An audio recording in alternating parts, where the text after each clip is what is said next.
السلام عليكم ورحمة الله وبركاته. ازيكم حبايب قلبي وحشتوني.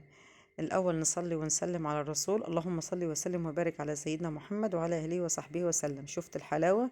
شفت الجمال؟ تعالوا بقى نقول لكم هنعمل ايه وخلص على طول ان شاء الله، مش تاخد مننا حاجة. معايا هنا معلقتين سكر، ومعايا زيت، ومعايا ذرة ملح، ومعايا معلقة بودر. تعالوا بقى نحط المقادير دي كلها على الدقيق. معايا كيلو ونص دقيق، ومعايا بقى شوية زعتر. شوية زعتر كده افرموهم ونحطهم في العجينة، وممكن تحطوهم وانت بتفردي العجينة. وانزل بالمية معايا شوية بشوية.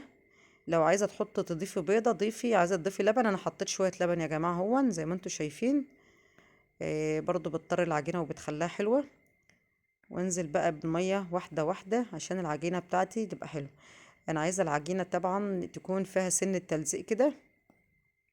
كده العجينة بتاعتي لما تهي انزل بشوية زيت.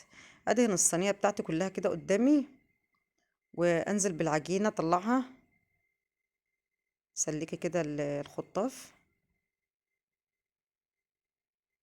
وهطلعها من الوعاء بتاعتها، احطها قدامي كده واكورها بقى. كده بطلعها هي، احطها على الصينية. وتعالوا نشوف هتعمل معانا كام واحدة. باللي ايدي زيت واكورهم كده. هيجوا معايا تقريبا كده والله اعلم. 3.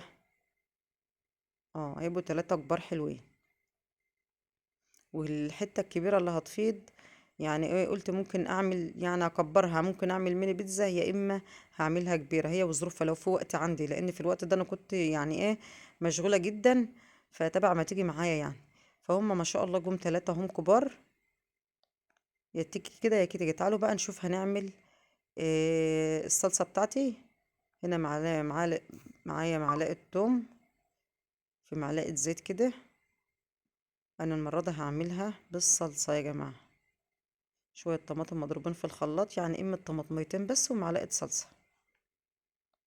عايزة بقى تسلقوها، انا عملتها قبل كده معاكم، سلقة الطماطم وفرقتها قدامكم عادي برضو.